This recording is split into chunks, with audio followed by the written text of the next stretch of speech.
Today I'm going to talk about the Minchiate Fiorentine deck. This is the 97 card tarot deck from the city of Florence, or at least most closely connected with the city of Florence. I'll just mention at the start that this video will be a little bit different because I don't own a physical copy of this deck, so I'm working from scans. You can find scans of the 1870 Minchiate Fiorentine, which is what I'm looking at, for example, here on Etsy. You can get them as a digital download. I'm going to get a physical deck from an artist called Amparo Aguirre very soon, but in the meantime we're going to use this one. This is also the deck that's used for the tutorial on how to play the game of Minchiate that I'll upload soon. It has 97 cards, as said, although there was historically a 98 card deck. No one's actually sure what the 98th card was, but that's another story. It has 40 trumps, plus the Fool. It has 4 plain suits, and it's the usual Italian or Latin suits. So you've got swords and battens, the long suits, which have King, Queen, Knight, Jack, and then 10, 9, 8, 7, 6, 5, 4, 3, 2, 1. Then you also have the round suits of coins and cups, which go King, Queen, Knight, Jack, 1, 2, 3, 4, 5, 6, 7, 8, 9, 10.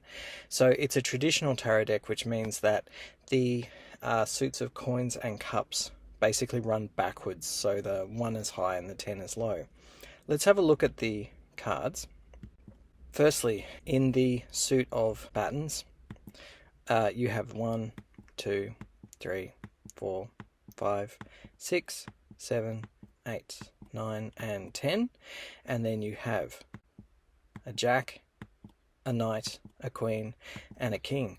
You'll notice that none of these cards are indexed. There is no little letter or number in the corner. You just have to recognize the cards. Traditionally, this wasn't really a problem. People were just used to it. Obviously, for a modern audience, that's sometimes a bit of a stretch.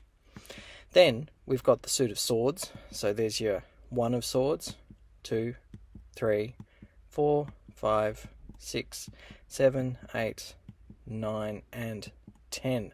This is the Portuguese pattern with the straight swords that are sort of angled across each other, different to the modern Italian or northern Italian cards where they've got the curved swords.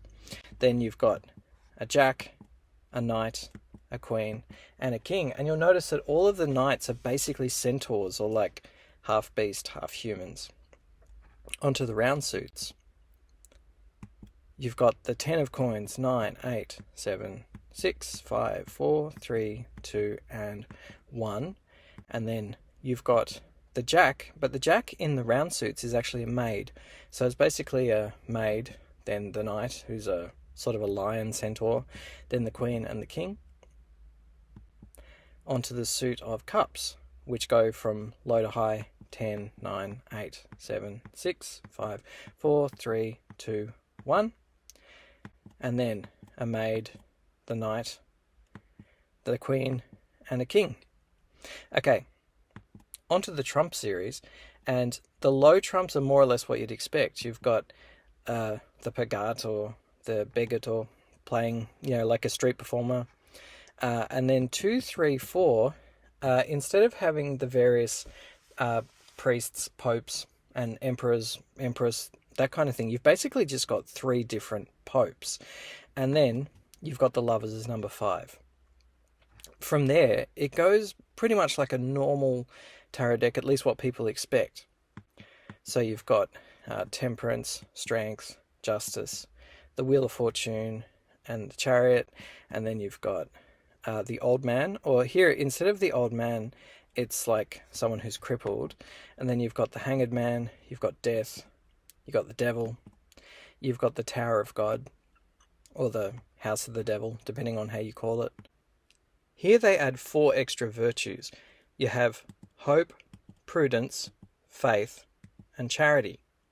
Then after that, you have the 4 elements: fire, water, earth, and air.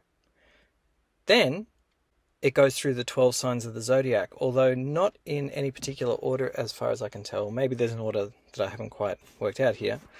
But it goes, you've got Libra, Virgo, Scorpio, Aries, Capricorn, Sagittarius, Cancer, Pisces, Aquarius, Leo, Taurus, and Gemini. You'll notice that from 33 upwards, the background of the cards is red. Okay, so now you have what you would normally expect at the top of a tarot sequence. You have the star, the moon, and the sun. Then above that, you have the world and the judgment. Or in Florence, apparently people used to call it the trumpets, so le trombe in Italian. This is typical for Italian tarot games where the highest card's not the world, it's actually the judgment, the angel with the trumpets. Then finally, you have, as in most tarot decks, or all tarot decks that I'm aware of, you have the Fool. So that's the 97 cards of the Minchiate. And there is a really interesting, albeit very medieval Baroque kind of game that was traditionally played with this deck. I'm actually working on a tutorial for how to play Minchiate, the card game, at the moment, so hopefully it'll be up soon. If you hit the subscribe and bell buttons at the bottom of the screen here, you can subscribe to my channel, and then you will see when the actual walkthrough of how to play the game of Minchiate comes out. Hopefully it's soon. In the meantime, if you want to email me, learntarotcardgames@gmail.com. I can send you a link to the Discord server where myself and a whole bunch of other fans of traditional card games hang out, and we can organise a game. Okay, thanks. Bye.